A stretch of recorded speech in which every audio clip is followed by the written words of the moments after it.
شروع اللہ کا نام لے کر جو بڑا مہربان نہایت رحم والا ہے۔ کاف ہا یا عین صاد، یہ تمہارے پروردگار کی مہربانی کا بیان ہے جو اس نے اپنے بندے زکریا پر کی تھی جب انہوں نے اپنے پروردگار کو دبی آواز سے پکارا اور کہا کہ اے میرے پروردگار، میری ہڈیاں بڑھاپے کے سبب کمزور ہو گئی ہیں اور سر سفید بالوں کی وجہ سے چمکنے لگا ہے، اور اے میرے پروردگار، میں تجھ سے مانگ کر کبھی محروم نہیں رہا، اور میں اپنے بعد اپنے بھائی بندوں سے ڈرتا ہوں، اور میری بیوی بانجھ ہے، پھر بھی مجھے اپنے پاس سے ایک وارث عطا فرما جو میری اور اولاد یعقوب کی میراث کا مالک ہو، اور اے میرے پروردگار اس کو خوش اخلاق بنائیو۔ فرمایا اے زکریا، ہم تم کو ایک لڑکے کی بشارت دیتے ہیں جس کا نام یحییٰ ہوگا، اس سے پہلے ہم نے اس نام کا کوئی شخص پیدا نہیں کیا۔ انہوں نے کہا کہ پروردگار، میرے ہاں کس طرح لڑکا ہوگا جبکہ میری بیوی بانجھ ہے اور میں بڑھاپے کی اس حالت کو پہنچ گیا کہ سوکھ گیا ہوں۔ حکم ہوا کہ اسی طرح ہوگا، تمہارے پروردگار نے فرمایا ہے کہ مجھے یہ آسان ہے، اور میں پہلے تم کو بھی تو پیدا کر چکا ہوں اور تم کچھ چیز نہ تھے۔ کہا کہ پروردگار میرے لیے کوئی نشانی مقرر فرما۔ فرمایا نشانی یہ ہے کہ تم صحیح و سالم ہوتے ہوئے 3 رات دن لوگوں سے بات نہ کر سکو گے۔ پھر وہ عبادت کے حجرے سے نکل کر اپنی قوم کے پاس آئے تو ان سے اشارے سے کہا کہ صبح و شام تسبیح کرتے رہو۔ فرمایا اے یحییٰ، ہماری کتاب کو مضبوطی سے تھامے رہو، اور ہم نے ان کو لڑکپن ہی میں دانائی عطا فرمائی تھی اور اپنے پاس سے شفقت اور پاکیزگی دی تھی، اور وہ پرہیزگار تھے اور وہ اپنے ماں باپ کے ساتھ نیکی کرنے والے تھے اور سرکش اور نافرمان نہیں تھے۔ اور جس دن وہ پیدا ہوئے اور جس دن وفات پائیں گے اور جس دن زندہ کر کے اٹھائے جائیں گے ان پر سلام ہے۔ اور کتاب یعنی قرآن میں مریم کا بھی تذکرہ کرو، جب وہ اپنے لوگوں سے الگ ہو کر مکان کے مشرقی حصے میں چلی گئیں، پھر انہوں نے ان کی طرف سے پردہ کر لیا تو ہم نے ان کی طرف اپنا فرشتہ بھیجا، سو وہ ان کے سامنے ایک خوبصورت مرد کی صورت میں آیا۔ مریم بولی کہ اگر تم پرہیزگار ہو تو میں تم سے بچنے کے لیے رحمان کی پناہ لیتی ہوں۔ فرشتے نے کہا کہ میں تو تمہارے پروردگار کا بھیجا ہوا یعنی فرشتہ ہوں، اور اس لیے آیا ہوں کہ تمہیں پاکیزہ لڑکا بخشوں۔ مریم نے کہا کہ میرے ہاں لڑکا کیوں کر ہوگا جبکہ مجھے کسی مرد نے بطور شوہر چھوا تک نہیں اور میں بدکار بھی نہیں ہوں۔ فرشتے نے کہا کہ یوں ہی ہوگا، تمہارے پروردگار نے فرمایا کہ یہ مجھے آسان ہے اور میں اسے اسی طریق پر پیدا کروں گا تاکہ اس کو ہم لوگوں کے لیے اپنی طرف سے نشانی اور ذریعہ رحمت بنائیں، اور یہ کام مقرر ہو چکا ہے۔ چنانچہ وہ اس بچے کے ساتھ حاملہ ہو گئیں اور اسے لے کر ایک دور جگہ چلی گئیں۔ پھر درد ذہ ان کو کھجور کے تنے کی طرف لے آیا، کہنے لگیں کہ کاش میں اس سے پہلے مر چکتی اور بھولی بسری ہو گئی ہوتی۔ تب ان کے ٹیلے کے نیچے کی جانب سے فرشتے نے ان کو آواز دی کہ غمناک نہ ہو، تمہارے پروردگار نے تمہارے نیچے ایک چشمہ پیدا کر دیا ہے، اور کھجور کے تنے کو پکڑ کر اپنی طرف ہلاؤ، وہ تم پر تازہ عمدہ کھجوریں گرائے گا، تو کھاؤ اور پیو اور آنکھیں ٹھنڈی کرو۔ اگر تم کسی آدمی کو دیکھو تو کہنا کہ میں نے اللہ کے لیے روزے کی منت مانی، تو آج میں کسی آدمی سے ہرگز کلام نہیں کروں گی۔ پھر وہ اس بچے کو اٹھا کر اپنی برادری والوں کے پاس لے آئیں۔ وہ کہنے لگے کہ مریم یہ تو نے برا کام کیا، اے ہارون کی بہن، نہ تو تیرا باپ ہی برا آدمی تھا اور نہ تیری ماں ہی بدکار تھی۔ تو مریم نے اس بچے کی طرف اشارہ کیا۔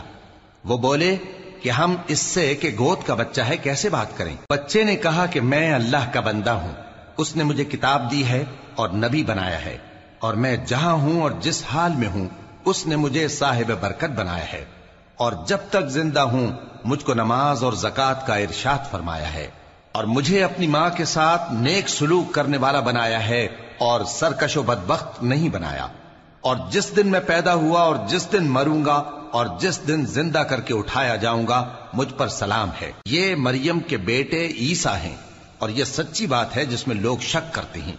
اللہ کو شایع نہیں کہ کسی کو بیٹا بنائے، وہ پاک ہے، جب کسی چیز کا ارادہ کرتا ہے تو اس کو یہی کہتا ہے کہ ہو جا تو وہ ہو جاتی ہے۔ اور بے شک اللہ ہی میرا اور تمہارا پروردگار ہے، تو اسی کی عبادت کرو، یہی سیدھا رستہ ہے۔ پھر اہل کتاب کے فرقوں نے باہم اختلاف کیا، سو جو لوگ کافر ہوئے ہیں ان کو بڑے دن یعنی قیامت کے روز حاضر ہونے سے خرابی ہے۔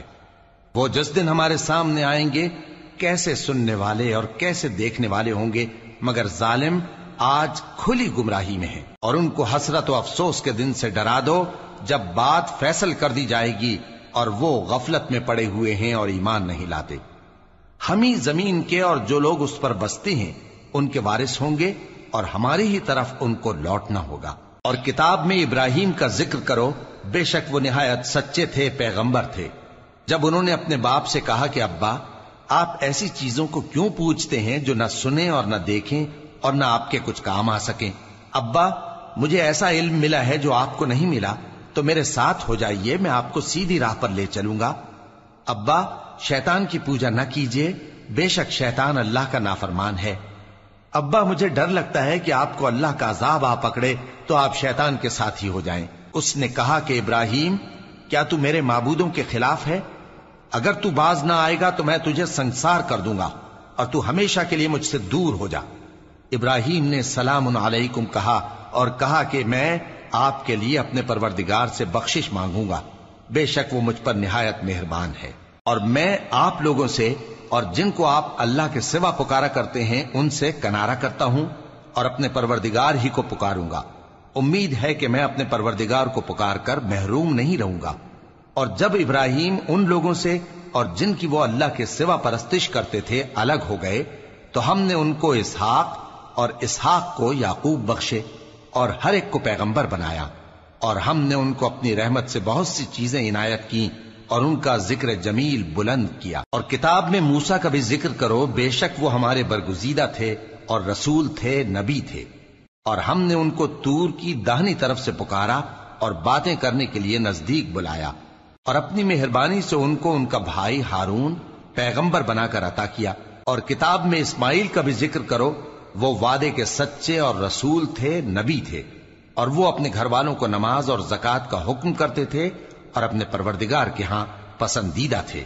اور کتاب میں ادریس کا بھی ذکر کرو، وہ بھی نہایت سچے تھے، نبی تھے، اور ہم نے ان کو اونچی جگہ اٹھا لیا تھا۔ یہ وہ لوگ ہیں جن پر اللہ نے اپنے پیغمبروں میں سے فضل کیا، یعنی اولاد آدم میں سے، اور ان لوگوں میں سے جن کو ہم نے نوح کے ساتھ کشتی میں سوار کیا، اور ابراہیم اور یعقوب کی اولاد میں سے، اور ان لوگوں میں سے جن کو ہم نے ہدایت دی اور جنہیں برگزیدہ کیا۔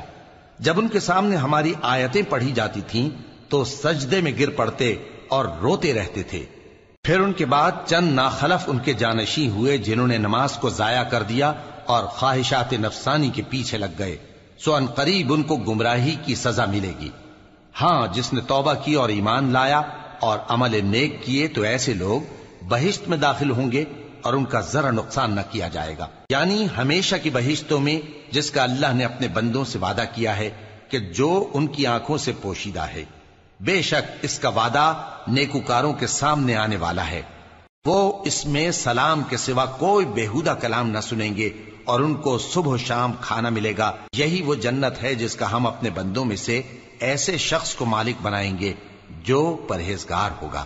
اور فرشتوں نے پیغمبر کو جواب دیا کہ ہم تمہارے پروردگار کے حکم کے سوا اتر نہیں سکتے، جو کچھ ہمارے آگے ہے اور جو پیچھے ہے اور جو اس کے درمیان ہے سب اسی کا ہے، اور تمہارا پروردگار بھولنے والا نہیں، یعنی آسمان اور زمین کا اور جو ان دونوں کے درمیان ہے سب کا پروردگار، تو اسی کی عبادت کرو اور اس کی عبادت پر ثابت قدم رہو۔ بھلا تم کوئی اس کا ہم نام جانتے ہو؟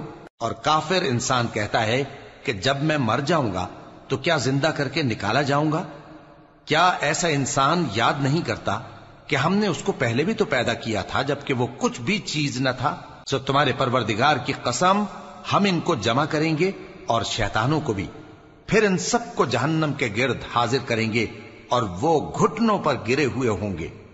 پھر ہر گروہ میں سے ہم ایسے لوگوں کو کھینچ نکالیں گے جو رحمان کے مقابلے میں سخت سرکشی کرتے تھے، پھر ہم ان لوگوں سے خوب واقف ہیں جو اس میں داخل ہونے کے زیادہ لائق ہیں، اور تم میں سے کوئی شخص نہیں مگر اسے اس پر گزرنا ہوگا، یہ تمہارے پروردگار پر لازم ہے، مقرر ہے۔ پھر ہم پرہیزگاروں کو نجات دیں گے اور ظالموں کو اس میں گھٹنوں کے بل پڑا ہوا چھوڑ دیں گے۔ اور جب ان لوگوں کے سامنے ہماری آیتیں پڑھی جاتی ہیں تو جو کافر ہیں وہ مومنوں سے کہتے ہیں کہ دونوں فریق میں سے مکان کس کے اچھے اور مجلسیں کس کی بہتر ہیں، اور ہم نے ان سے پہلے بہت سی امتیں ہلاک کر دیں وہ لوگ ان سے ٹھاٹ باٹ اور نمود و نمائش میں کہیں اچھے تھے۔ کہہ دو کہ جو شخص گمراہی میں پڑا ہوا ہے، رحمان اس کو آہستہ آہستہ مہلت دیا جاتا ہے، یہاں تک کہ جب اس چیز کو دیکھ لیں گے جس کا ان سے وعدہ کیا جاتا ہے، خواہ عذاب اور خواہ قیامت، تو اس وقت جان لیں گے کہ مکان کس کا برا ہے اور لشکر کس کا کمزور ہے۔ اور جو لوگ ہدایت یاب ہیں، اللہ ان کو زیادہ ہدایت دیتا ہے، اور نیکیاں جو باقی رہنے والی ہیں وہ تمہارے پروردگار کے ہاں صلے کے لحاظ سے خوب اور انجام کے اعتبار سے بہتر ہیں۔ بھلا تم نے اس شخص کو دیکھا جس نے ہماری آیتوں سے کفر کیا اور کہنے لگا کہ اگر میں ازسر نو زندہ ہوا بھی تو یہی مال اور اولاد مجھے وہاں ملے گا؟ کیا اس نے غیب کی خبر پالی ہے یا اللہ کے یہاں سے عہد لے لیا ہے؟ ہرگز نہیں، یہ جو کچھ کہتا ہے ہم اس کو لکھتے جاتے اور اس کے لیے آہستہ آہستہ عذاب بڑھاتے جاتے ہیں، اور جو چیزیں یہ بتاتا ہے ان کے ہم وارث ہوں گے، اور یہ اکیلا ہمارے سامنے آئے گا۔ اور ان لوگوں نے اللہ کے سوا اور معبود بنا لیے ہیں تاکہ وہ ان کے لیے موجب عزت ہوں۔ ہرگز نہیں، وہ معبود ان کی پرستش سے انکار کریں گے اور ان کے دشمن و مخالف ہوں گے۔ کیا تم نے نہیں دیکھا کہ ہم نے شیطانوں کو کافروں پر چھوڑ رکھا ہے کہ وہ ان کو خوب اکساتے رہتے ہیں؟ تو تم ان پر عذاب کے لیے جلدی نہ کرو کہ ہم تو ان کے لیے دن شمار کر رہے ہیں۔ جس روز ہم پرہیزگاروں کو رحمان کے سامنے بطور مہمان جمع کریں گے اور گنہگاروں کو دوزخ کی طرف پیاسے ہانک لے جائیں گے، تو لوگ کسی کی سفارش کا اختیار نہ رکھیں گے مگر جس نے رحمان سے اقرار لے لیا ہو۔ اور کہتے ہیں کہ رحمان بیٹا رکھتا ہے۔ ایسا کہنے والو، یہ تو تم بری بات زبان پر لاتے ہو۔ قریب ہے کہ اس جھوٹ سے آسمان پھٹ پڑیں اور زمین شق ہو جائے اور پہاڑ پارا پارا ہو کر گر پڑیں کہ انہوں نے رحمان کے لیے بیٹا تجویز کیا، اور رحمان کو شایع نہیں کہ کسی کو بیٹا بنائے۔ ہر شخص جو آسمانوں اور زمین میں ہے رحمان کے روبرو بطور بندہ ہی آئے گا۔ اس نے ان سب کو اپنے علم سے گھیر رکھا اور ایک ایک کو شمار کر رکھا ہے، اور یہ سب قیامت کے دن اس کے سامنے اکیلے اکیلے حاضر ہوں گے۔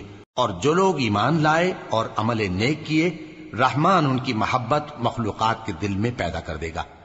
اے پیغمبر صلی اللہ علیہ وآلہ وسلم، ہم نے یہ قرآن تمہاری زبان میں آسان بنا کر نازل کیا ہے تاکہ تم اس سے پرہیزگاروں کو خوشخبری پہنچا دو اور جھگڑالوؤں کو ڈر سنا دو۔ اور ہم نے ان سے پہلے بہت سے گروہوں کو ہلاک کر دیا ہے۔ بھلا تم ان میں سے کسی کو دیکھتے ہو یا کہیں ان کی بھنک سنتے ہو؟